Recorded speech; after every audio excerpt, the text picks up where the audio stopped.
أعوذ بالله من الشيطان الرجيم بسم الله الرحمن الرحيم الحمد لله والصلاة والسلام على رسول الله وعلى آله وصحبه أجمعين রমাদান করিম সবাইকে রমজানের শুভেচ্ছা।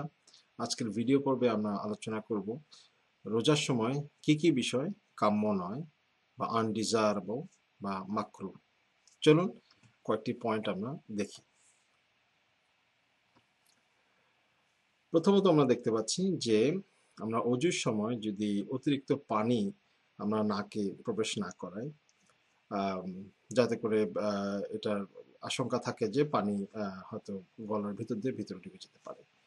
তো এই জিনিসটা অতিরিক্ত করা পছন্দ নয় বা আনডিজায়ারেবল মাকরুহ। তারপরে দাঁত মাজার সময় স্ট্রং টুথপেস্ট কিংবা স্ট্রং মাউথওয়াশ ইউজ করা, যেটার মাধ্যমে হয়তো অনেকক্ষণ ধরে মুখের ভিতরে একটা পরিবেশ সৃষ্টি হতে পারে ঠান্ডা, সেটা এই ধরনের টুথপেস্ট বা মাউথওয়াশ ব্যবহার করা কাম্য নয় বা মাকরুহ।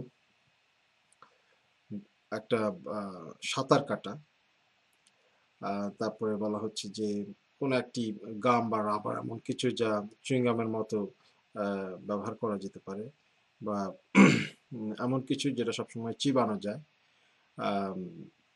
সেটাও মাকরুহ। তারপরে আমরা অনেক সময় রান্নার সময় খাবারের স্বাদ গ্রহণ করার জন্য আঙ্গুল দিয়ে আমরা টেস্ট করি, আঙ্গুলের গোড়া দিয়ে আমরা খাবার কেমন হলো, স্বাদ লবণ হলো না কম হলো বেশি হলো, সেটা আমরা মাঝে মাঝে স্বাদ গ্রহণ করি, সেটাও কিন্তু মাকরুহ। অবশ্যই আমরা যদি কেউ স্বাদ গ্রহণও করে সে অবশ্যই সেটা খেয়ে ফেলবে না, অবশ্যই সেটা গলার ভিতর দিয়ে যাওয়া যাবে না। যদি সেটা কোনো কারণে কোনো কিছু গলার ভিতরে চলে যায়, তাহলে কিন্তু রোজা ভেঙে যাবে। অবশ্য অনিচ্ছাকৃতভাবে যদি কেউ খেয়ে ফেলে, সেটা আলাদা ভিডিওতে আমরা আলোচনা করেছি যে অনিচ্ছাকৃতভাবে কেউ যদি খেয়ে ফেলে রোজা ভুলে গিয়ে, তাহলে কিন্তু সে কন্টিনিউ করতে পারবে।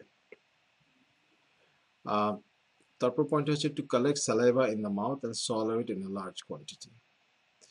অনেক সময় মানুষ মুখের ভিতরে থুতু জমিয়ে অনেকটুকু করে তারপরে সেটা গিলে ফেলে, সেটা কিন্তু মাকরুহ। তারপরে আমরা যে আরেকটি খুব ইম্পর্টেন্ট বিষয়টা, যে to quarrel and use filthy and indecent language. তো আমরা অনেকে দেখি যে রোজা রেখেও ঝগড়া বিবাদে লিপ্ত হয়, কিংবা কথাবার্তার সময় অশ্লীল কথাবার্তা এবং আজে বাজে কথাবার্তা ব্যবহার করে, সেটা কিন্তু মাকরুহ। টু ব্যাকবাইট, মানুষের পরনিন্দা করা, পরচর্চা করা, এটাও কিন্তু মাকরুহ। এগুলোর মাধ্যমে কিন্তু আসলে রোজার যে মেইন পারপাস সেটা আমরা অ্যাচিভ করতে পারবো না। ইটিং টু মাচ, তো প্রফেট সাল্লাল্লাহু আলাইহি ওয়াসাল্লাম বলেছেন যে the son of Adam fills no worse vessel than his stomach। তিরমিজিতে বলা হয়েছে, হাদিস নাম্বার হচ্ছে 2380।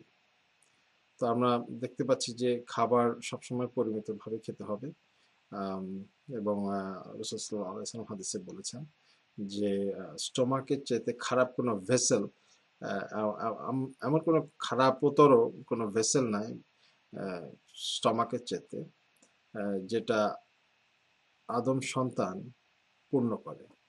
তো এটার মাধ্যমে আমরা বুঝতে পারছি যে আসলে খাওয়া দাওয়া আমাদের পরিমিতি আনা দরকার, এবং যতটুকু খেলে খাওয়া এবং পান করলে আমরা আমাদের নামাজ রোজা করতে পারবো ঠিক মতো, ততটুকু খাওয়া উচিত। ইটিং টু মাচ, খেয়ে দিয়ে উদর পূর্তি করে পরে অবশ্যই পড়ে থাকা, এটা অবশ্যই কাম্য নয়, এগুলো মাকরুহ।